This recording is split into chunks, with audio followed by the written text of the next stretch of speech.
Medusa, the cursed Gorgon, the beautiful priestess. Before she was a monster, she was a woman of such surpassing beauty that even the gods noticed her. Medusa was born to the sea deities Phorcys and Ceto. Unlike her two sisters, Steno and Euryale, who were born immortal monsters, Medusa was born mortal, and she was born beautiful.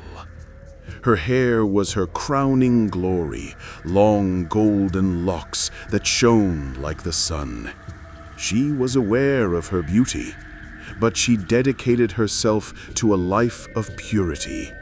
She became a priestess in the temple of Athena, the goddess of wisdom.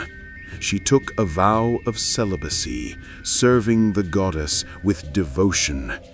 Crowds would flock to the temple not just to worship Athena, but to catch a glimpse of the lovely priestess. Some even whispered that Medusa was more beautiful than the goddess herself. This vanity, innocent as it might have been, sowed the seeds of her doom. The desecration.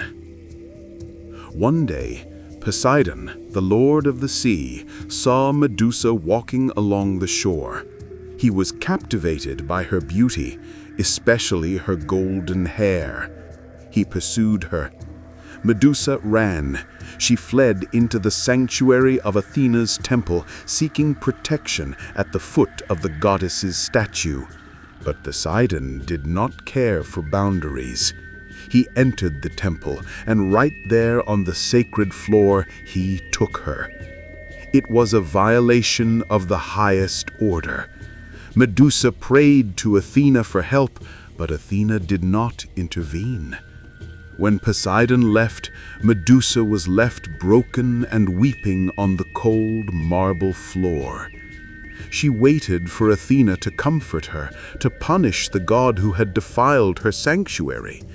But Athena's rage fell not on Poseidon, but on Medusa.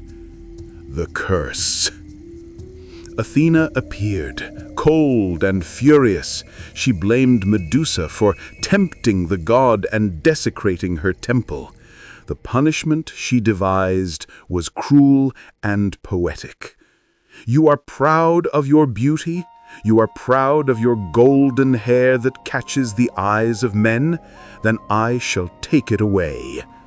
Athena transformed Medusa. Her skin turned a sickly greenish gray, resembling a corpse. Her beautiful golden hair writhed and thickened, turning into a nest of hissing, venomous snakes. Her teeth grew into boar-like tusks, and her eyes became her curse. Athena decreed that no living thing would ever look upon Medusa again with desire. Instead, anyone who met her gaze would instantly turn to stone. Medusa was horrified. She fled the city, hiding her face, knowing she had become a monster. The Island of Isolation. Medusa fled to the island of Sarpedon, far away from civilization. There she joined her two immortal Gorgon sisters. For years she lived in isolation, but her legend grew. Warriors and heroes sought her out, hoping to kill the monster and claim glory. They entered her cave with swords drawn, but they never left. Medusa did not hunt them. They hunted her. She would simply look at them, and their screams would be cut short as their flesh hardened into gray rock. Her cave became a garden of statues, a museum of frozen men capturing their last moments of terror. She lived in constant fear and loneliness. She could not look at a friend, an animal, or even her own reflection without destroying it. She was the ultimate outcast. The end. Her misery finally ended at the hands of Perseus, as we heard in a previous episode. When Perseus entered her lair, guided by the reflections in his shield, Medusa was sleeping. Perhaps she was tired of the endless vigilance.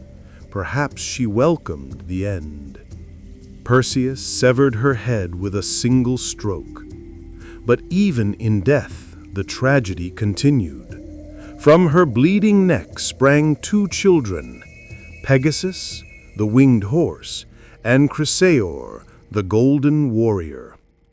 They were the children of Poseidon, trapped inside her since that fateful day in the temple. She had carried them all this time, unable to give birth until her death freed them.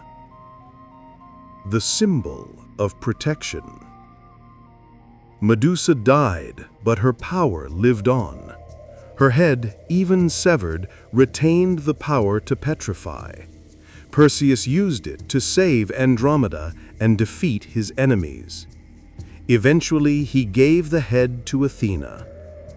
In a final twist of irony, Athena placed Medusa's head on her own shield, the Aegis, and on her breastplate. The face of the woman she cursed became her ultimate symbol of protection. Today, the image of the Gorgon, the Gorgonion, is used as a talisman to ward off evil.